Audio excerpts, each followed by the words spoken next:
Or What do you think about the recent rash of rappers that have been getting shot in the last, maybe 3 or 4 days? 3 rappers, have been shot. Boosie, Benny the Butcher, and Mo3 from Dallas. He was actually killed.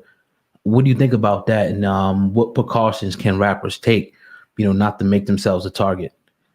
Did Boosie just got shot? Lil Boosie?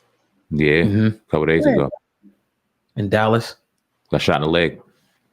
But he all right though, right? Yeah, he's good. Yeah, he's good.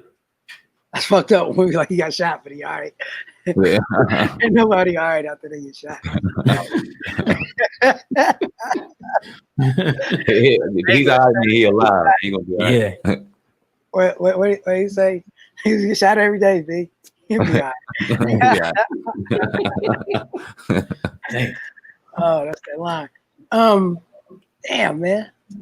You know what it is? In my opinion, I just think that our society, we feel like things don't exist unless people see it or know about it. So I think these youngsters are so addicted to like social media and showing what they have and showing where they're at and telling what they're doing and wearing what they're worth, that they just make themselves targets.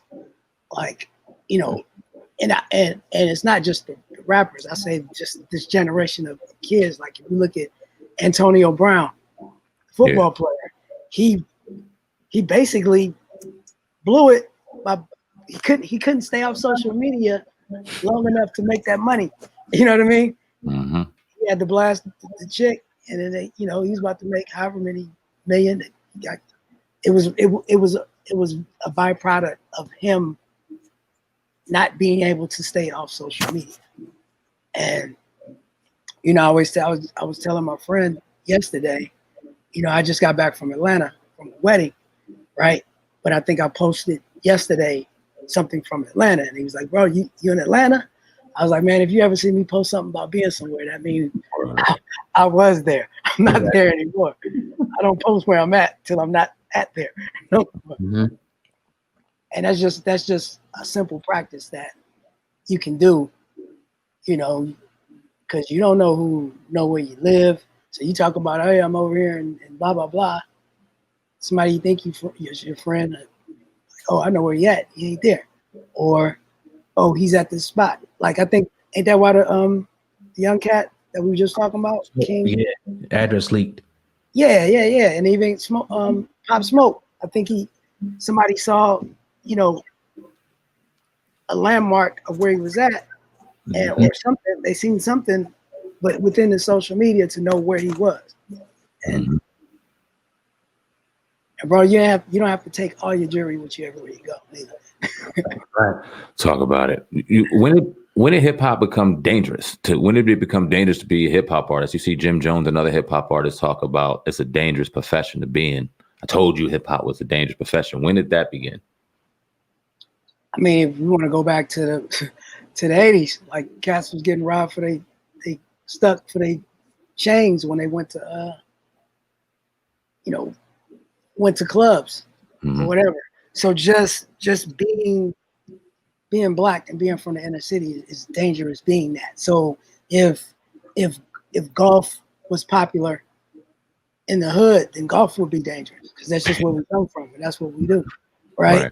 So it's nothing about the hip hop being dangerous. It's like we're dangerous. We're dangerous to each other, which is crazy.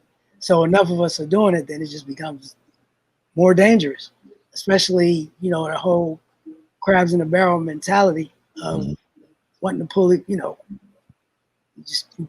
pull each other back for no reason. Feels like, but I know what you're speaking of, and when I think it became dangerous like that is, now tell me if this makes sense to you. I'm gonna take it somewhere different. And I talk about it in my book. I wrote an autobiography that should be coming out soon.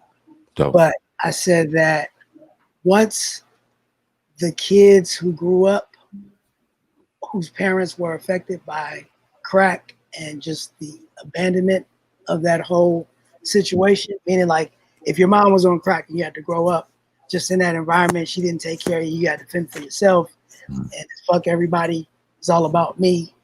You grow up, and that's what the message of the music that we're spitting out. And that's the mentality that people really, really thought is, you know, me and my clique and fuck everybody else. Fuck them other niggas. And if that's really the mentality. When I came up, you know, our first tour was with Big Daddy Kane, right? Big Daddy Kane, Third Base, MC Light, I think Kim Play, Queen Latifah, and then depending on what region we were in, we had like different groups from different places. But as we moved through the country, we moved like sort of like a unit. You know, we were all from different places around the country, but as we were moving, we kind of looked out for each other, right? And if we were in Louisville, Kentucky, you know, I remember we decided to go play hoop, and we went to go play in the hood, but we all went together and we all left together, and we looked out. I think it became a time when everybody just really went in, even going on tour with other groups. It's like, it's just about me and these 4 dudes. And even though I'm about to be living with these cats for 4 months, fuck them too. You know what I'm saying? Yeah. And it's a shame, but you know, Yeah, that's what happened. And I think that time happened right around the early 2000s. Okay. You know? And then the whole, what people would say, I forget what the term it was with Jay-Z, the whole, because he started wearing all the jewelry and the they had like a name for that little era when Jay-Z first came to prominence. And y'all don't know it?